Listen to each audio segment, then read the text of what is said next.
Hey, I'm Zach. And I'm Jesse. We are going camping today on this episode. I'm so excited. You know what I brought, Jesse? I brought an egg and our electric griddle so we can fry it up here. This is going to be so much fun. All right. Yes. Let's plug that baby in. So where's the outlet in the car? The outlet in the car is a Model Y. Model Y does not have V2L capability, vehicle to load. You can't, there's nothing to plug into. Well, in the Cybertruck, you've got outlets in the bed and in the cabin. Yeah, so it's a Cybertruck. You have USB-C, which doesn't provide enough power to power this. But we have to go all the way home? It is weird, right? Because we're sitting here with 75 kilowatt hours of electricity, but not a drop to drink, unless you have something like this. Ooh, what's that? This is a Wetox. So there's a battery that charges the car? No, this is essentially an inverter that tricks the car into thinking that it's charging, which gets it access to the 400 volt battery. Okay. And then it uses the inverter in here to basically provide power. There's outlets. 3,600 watts. What? So you're basically on par with the Cybertruck in the amount of power that you can pull out. Do you think we could power like the grill, and I brought a saw to work on some carpentry, the firewood. And then I also brought a blender so we could make some smoothies. I think it's possible that we could run all those things at the You same saved time. the day. All right, show me how this works. All right, so here's how this works. The interesting thing about this is it is pretending to be a charger. This is essentially a Trojan horse. It's saying to the car, hey, I'm a charger. Do you want some electricity? The car says, yes, of course I'd like electricity. And it basically opens up the contactor to the fast charging port. So here's what you do. First, you turn this on. I'm gonna plug this in. It's gonna take a minute for it to do the handshake. Okay. And then essentially it's going to start charging. Oh, I heard some clicks. So now we're green. This just clicked on. Let's get something loud. Okay. Like our saw here. Okay. I'll get this out of the way so you don't get any sawdust on my egg. On your eggs, yep, that would be bad. So a nice beefy guy here. So we're plugged directly into it. Ready? And I blew it. I mean, that is a beefy saw. Yes. So I blow a lot of circuits when I'm on job sites. This skill saw, by the way, it's mainly the startup current. Yeah. It pulls 13 amps at 120 volts. Yeah, but you said this puts out 1,800 watts. It's just about that. Yeah, 1,800 watts per outlet. But the peak is higher. It's higher. So let me just ask you this. Did we just break the car? So basically the inverter knew that it was being overamped. And it protected it? Oh, okay. Yeah. So what do we do? So basically we're gonna unplug this, we're gonna unplug this. Oh, and like reboot the unit? And basically just start it up again. Good to know. So you can't run like a washing machine that has a big peak load at the very beginning where it has to go and get Luckily, things I didn't bring one. But you know, we did bring some construction equipment with us that draws a lot but doesn't have the big startup, which is a heat gun. Heat gun. And should be ready to go. There it is on low. And that is hot. Does it tell you how much watts we're pulling? Yes. So on the screen there, very dim, 1,525 watts. Wow. So yeah, heat guns draw a lot of power. So you could dry your hair, or you could melt something. Peel some paint, or you could probably even start a fire with this. And so right now we're using the car's battery, basically. Yes, so the car thinks that it's charging because all it does when it's charging with this thing, it's the same thing when it goes to a supercharger. At a supercharger, it goes, I'm gonna fast charge, which means that I'm gonna be getting DC current coming straight into the battery pack. Here, instead of power going in, it's pulling power out of the battery unbeknownst to the car. Gotcha. So the car doesn't know that you're doing this. And in fact, if the car is happy, if it thinks that the car is charged, this won't work because it won't call for charging. Oh, wait, so if we were at 100% battery, this wouldn't work? Correct. Or if, let's say you were at 60% battery, but you set the charge level to 50% for whatever reason, this would say, hey, do you need to start charging? And it wouldn't work. Okay, that's important because a lot of times I've set my charger at like 80%, and if we got to a campsite at like 90%, I would think this is broken. So just if you do get one of these units, you do have to fool your car. The other cool thing is I've got the app right now, and I can see that we're at 89% battery on the Model Y, which is really cool. And you can also see the wattage. Oh yeah, 1.54 kilowatts. Yep. So that's really cool. So I think this is not that visual. You can hear it, but it just sounds like a hairdryer. Let's do something that really proves itself. I mean, we'll take an egg from a raw state and cook it. Everyone knows that takes a lot of energy. Yeah. So yeah, let's bring that over. Plug this in. And go ahead, turn on one burner, and we can see what we're drawing, Okay. both on the unit and on my app. So we're drawing 0.72 kilowatts, so 720 watts. Just for the sake of argument, I'm going to turn on the other side. So now we're drawing 1.45 kilowatts. Yep, and I can turn that down, and in practically real time, it's updating It's really the cool. kilowatts. So that's Yeah. nice. And This has another cool feature, by the way. Yeah. You can set some safety stuff. So like you can turn on, once you've unplugged stuff, that this will shut off. Because I Yes. assume there's some phantom draw. Yes, exactly. It's running the inverter, and if you know anything about inverters, they even when they're not providing you any power, just having them on and ready to provide power, they drain the battery. So you wouldn't want this running overnight at the campsite For no reason. where you need to get home. Right. Right. You might have everything off, the blender, this. Ooh, smoky. Good to know. Good proof that it's working. Yeah. All right, well, let's Crack that egg. crack that egg. See? All right, let's see what happens. Not the most level table here. Good thing I brought my handy. Yeah, that's smart. Let's see, is it getting there? Probably should preheat your griddle, huh? Getting there. Whatever we cooked last on, it smells good. Yeah, really. Ah, look it, right there. Yep. Just a little bit. Trying to get some cooking action Just going. on the white, just the tiniest little bit. While waiting for that, Yeah. let's get ourselves a smoothie going. And yeah, each of these outlets can do 1800 watts each. That's a lot of power. It is a lot of power. Get it plugged in. Definitely cooking our egg here.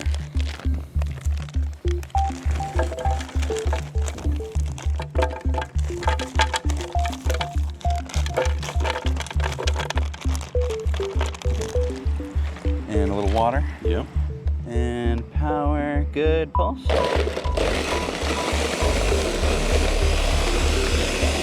So it's cooking and blending at the same time.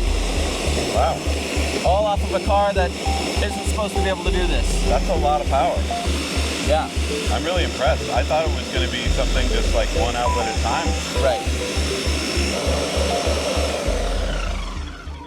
So this comes with a couple of other things which I think would be useful. One is it comes with the carry case. Yep. And it comes with an extension breakout box so you can plug in more than two things. Exactly. Look at this.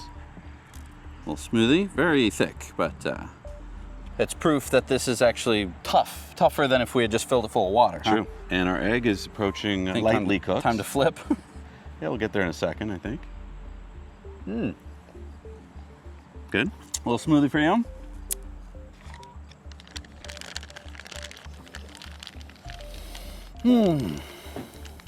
Wow, outdoor life here.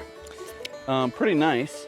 Now the car's screen is off. We could even have the door closed because essentially it thinks it's at a charger. So it can lock, it can do all the normal things that you can do Nice. at a charger while having this. Can you put it into camp mode? Yeah, I don't see why not because Cool. it can charge during camp mode. I'd like to see the breakout box and the bag it comes with. All right, let's do that. All right, so here we have our bag. Nice bag. The whole thing fits in it without any having to like tightly twist up any charging cables or anything like that. I think our egg might be ready to flip there, huh? Not gonna win a Michelin star, but Maybe I would. Yeah, it's over easy, you know? now it came nicely packed with a bunch of packing materials. We just bring these to show you. Here's our little outlet. Now they don't give you too much in the realm of power outlets. But that gives you one more outlet, so instead of two, you'd have three. Yes, Right? and I believe that that is to basically limit the current and also give you a bit more distance. It's a nice beefy cord. It is a nice beefy cord. So yeah, we're looking at maybe about 10 feet. Yeah. Comes with a resettable breaker, toggleable power, and then it has a couple of different sections in it, so that way you can kind of put the power cable separate, put some of your documentation like the manual and like the easy start guide over here. Was it easy start? It was, right? We just did it. There is one thing that you need to keep in mind, and that it needs to be charged, which is weird. You're like, but aren't I plugging it into the car? And yes, and it will actually, I believe, charge itself from the car, but only once the charge has been initiated. See, it needs to send a message to the car. It needs to say, hello, I am a charging station. I'm going to charge you up today. Please open your DC charging port. And then the car goes, sure. So you have to actually charge this device before that. And so essentially it has a small battery pack on board that you can charge with the USB-C cable. Gotcha. Which is great because you can charge that in the car. Even if you got there and this was dead, within probably about 5 or 10 minutes, you'd be able to charge it up enough And do the handshake. to get the handshake to go. So how's our egg? It is done. All right. All right. And I think for sake of video, we'll just pretend we ate it. Well, I'll eat it. Right there. It's Oh, it's a little dusty. Yeah, it's fine. Okay. It's fiber. Fiber. So just in case you thought it was a rubber egg. It's a little rubbery, but that's the cooking method. How's the sawdust in it? Is it good? Does it the flavor? It's good. A little bit of pine flavor. A little pine seasoning. Gives it that little smoky flavor. It's nice. All right, so I just went looking around the internet and I couldn't find it for sale. Yes, this is the Wetox D2 NAX V2L discharge adapter for Tesla. Obviously, it has the Tesla wand. Oh, wait, if I didn't have a Tesla, if I had a Bolt. You can get the CCS version. Oh, okay. So as long as your car has DC fast charging, you can do it. I don't believe that it would work on older Nissan Leaf without the CCS port. If your car has a CCS port or a NAX port and does support fast charging, I believe that you'll be But you all have to set. get the right model for your car. You do. Okay. What does it cost? With everything that you see here, well, I guess not. Not the blender. Not the blender, but like with the bag and with the little extendo thing, it's $2,400. $2,400? You can get it with just the semi-rigid case for $2,100. So I don't know if this cable really constitutes a $300 value. Might skip that to save some money. I might skip that. Looks like it's out of stock. Yes, so currently it is sold out. This was a Kickstarter project, and so I believe that they are hoping to get this back in stock at some point. Let's talk about the price, because I'm trying to decide if that's too much or not. I mean, it does offer a lot, and if you are going to go camping with, say, a Model Y, that's great to have, because otherwise you really can't do what we're doing right now. Let's talk about the difference between the different kinds of camping. Okay, there's camping as we've known it since the Stone Age, which is Start fire with sticks. You start fire with sticks, you bring stuff that is not going to rely on electricity. Then there's kind of the 1960s camping where you have like a flashlight, and that might be the only thing that requires any actual power, and it has its own batteries. Then we get into the world Glamping. kind of glamping, or like the mid-glamping where you got like your phone, and maybe you have like a battery-powered lantern and a couple of other they all have their own self-contained batteries. Then we get into the world of glamping where you can take something that was never meant to be taken camping, like this blender. But I mean, you can't camp without mojitos, so. Exactly. Like now that we get into the world of camping where you could bring a TV, you could bring a Starlink, you could bring a computer. Oh, Starlink. You could bring all of the comforts of home with you on some kind of extended vacation or adventure. That's where having a normal wall outlet power source starts to become really, really nice. Well, and here's the thing. You could get, we've reviewed many of these power blocks where you can get a battery of, let's say, 1 kilowatt hour. They cost in the $800 range. Yep. But that's not going to last very long, especially with these high-powered items, especially if you're going to watch movies all night and do computer stuff. So how much longer can the car last? So if you were pulling this at its max rate of 3,600 watts, I have no idea what you would be powering while you were glamping. These two things. It's still not, even if you were making constant mojitos, the blender still doesn't even pull enough power. True. So you'd need like a couple of these griddles. You'd have to be cooking. I'd have a fan. I would have some lights. Okay, let's say you're maxing it out. Okay. The entire car, if you went from 100% full down to 0% full, would last 21 hours. Wow. That's But that's not gonna completely, happen. I first of all, you wouldn't want to because you'd need to drive home. You also are never going to pull this much energy. But this does make a good point, which is if you brought a battery block with you, which is say $800, you can't do much, and I would be worried the whole time that, okay guys, we can't really eat now because I would just use up all my battery power. It depends on the battery packs. They come in many different sizes. It is a weight consideration. How much do you have to bring along? And space. And its space and its cost. This is $2,100. It's relatively small. It's relatively light. Each one of those battery blocks that you bring along with them, it's 30 pounds. It has batteries and it has an inverter. So this is just the inverter. The car is carrying its own battery packs. So that's kind of cool. But a lot of those battery banks will allow you to charge with solar. You know, another thing I just want to point out, we're talking about a fun thing like camping where maybe you could do without this, sure, but you could be a tradesman. And we just showed that although you probably can't bring your skill saw with you, but a smaller saw or drills or all those other power tools would work with this. I feel like if you were going to go fix your cabin, if you're going to go do some light work where there's no electricity. How about a food truck? Food truck. I've seen so many food trucks where obviously it's a gas-powered truck. So you mean food Model Y? Basically, a little, like, let's imagine this is a egg and smoothie stand. I don't know. It could be hot dogs, it could be lemonade, it could be anything where you would require power to, say, run some kind of thing where you're cooking. 3,600 watts is no slouch. Yeah. It's on the order of what you might be using with the stove that you have at home. I'm not saying you'd bring the whole stove, but you could certainly bring a lot of things like this where you're heating up a big pot of water, or you are Or dragonflies. the glorious of camping, or you are, cooking hot dogs or whatever. This could definitely be an option where you're not going to worry about running out of power. Now, let's talk about some of the downsides. Okay. One is that your campsite now has to be located right next to this. Sure. So, Although if you get it with this extension cord, that's... You can plug in an extension cord and you could run it. This is also not very waterproof. They say basically that they are not responsible if your product gets damaged due to water. Put it in the trunk? You could put it in the trunk. The trunk wouldn't be able to close all the way. You could run an extension cord out from there and power whatever you want. That's absolutely doable. Let's talk about another problem. You're at the campsite. You want to do all these fun things, but you also want to charge your car. Let's say that it's a campsite that has some power and you just drove all the way, used up a whole bunch of your range, and you want that power. Unfortunately, you can't use it. Whereas the camping battery, you would be able to use it if there was power at your campsite. I guess you probably wouldn't have even brought it. You can alternate. I think that this is more for hard, heavy use as opposed to a camping battery, which I'll be honest, kind of has enough power to do everything here. Well, here's another thing. I feel like we haven't talked about this enough, but in the old days, people would share stuff. And now that Model Ys are so popular and Teslas are so popular, there's over 10 million of them. If you and your friends and your family have them, buy one and then share it amongst your family for all their different camping trips. It probably won't overlap that much. And then you can just reduce the cost. Let's talk about some of the other potential downsides here, though. This is using up your battery range. Okay. So unlike the camping battery where, oh no, out of battery, no big deal. If you're out of battery here, Can't get home. you can't get home. You can set a discharge limit on the battery using the app. How is the app? I mean, the app is bare bones, but it's fast. Couldn't set it up with Google, by the way. Like, you know how you can do it with your email and with Google, and for some reason Google wouldn't work. But I set up within 60 seconds, and it has plenty of good, quick, easy stuff just to see, like, I have 89% charge. I can see how much the outlets are using. And you can also have it auto shut off when it is no longer in use, which means that it is essentially not going to keep phantom draining your battery pack down if you went on a 3-day hike and came back to your campsite. Speaking of hiking, you wouldn't want to go on a hike and think that you could check at how your base camp was doing, because this is Bluetooth.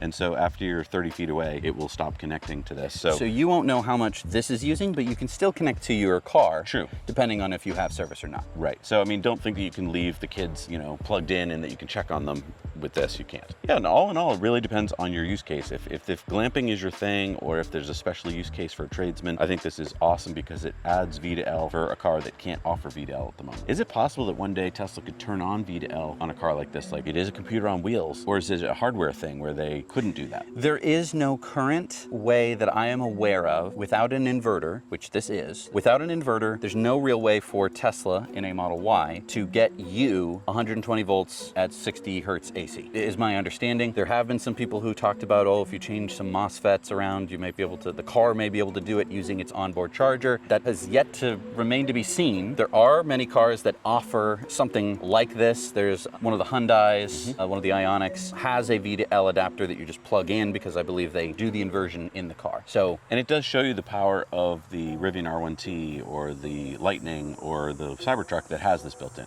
Yes, because obviously getting an inverter in a package that you can bring along with you, plug in, do the handshake, that is all pretty complicated engineering stuff. It's not something that you're just going to be able to do yourself. Well, speaking of that, the R1T that we used to have only had, I think, 1,500 watts of power. Half of this. Yeah, less so than half. A Model Y can compete with a very expensive R1T, which I think is really, really cool. Let's talk about the build quality. I'm actually pretty impressed with it. It's not too heavy. It's like 12 pounds.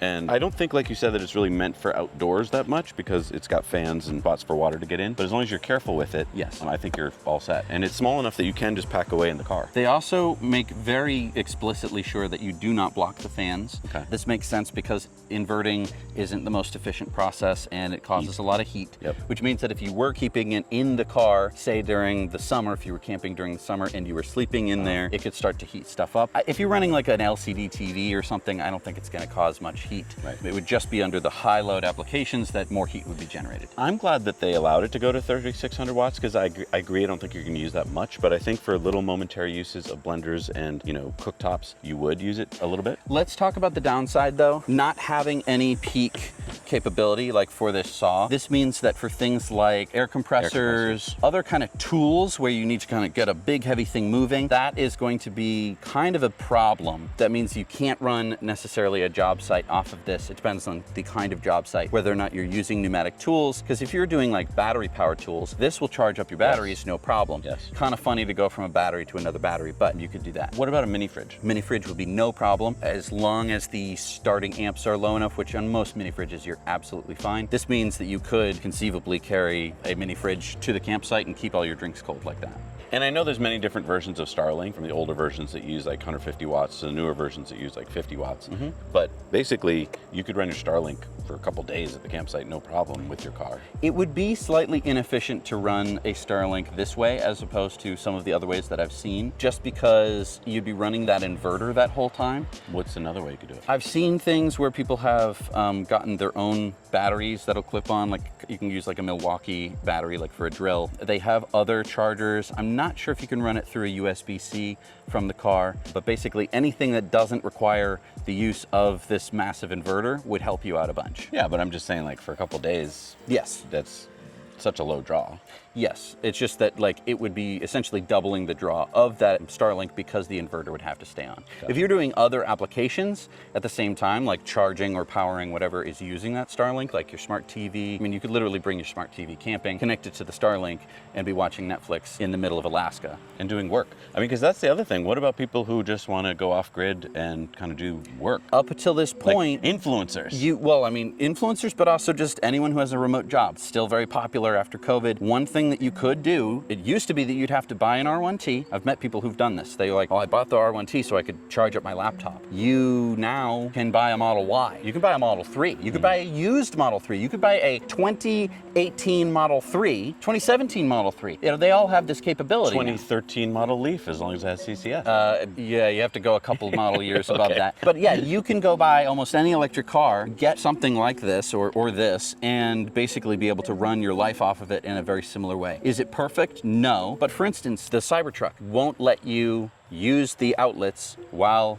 it's charging, which is exactly the same use case as Right. this. So overall, aside from just overall it having a larger bed and having the outlet, already built in, there's hardly any difference. Let us know what you think. Give us some comments down below. Is this like perfect for you? What are your use cases so that other people can get ideas? And let us know things you'd like us to review, because we love all things electric here on Now Let's Review. I think that the best news here is that even if this remains out of stock, it proves that this product can work. Yeah. And it kind of opens the door for all of the other electric car brands to start working on hopefully cheaper versions of something like this. With scale, should bring down the price for everybody. Oh, and before you go, I just want to mention, if you're like, oh, I really want this, it's too bad that it's sold out. We are going to be giving this away. We are? Over on our Patreon. What if I don't want to? What if I want to keep it? How am I going to bad. camp? We have the Cybertruck, dude. All right, so wait, how do they get it? So what you're going to do is you're going to head on over to patreon.com/nowyouknow. You're going to sign up for at least $1 a month, and you can enter for your chance to win this Wetox. So it's August of 2026. When are we going to actually do this? September 1st.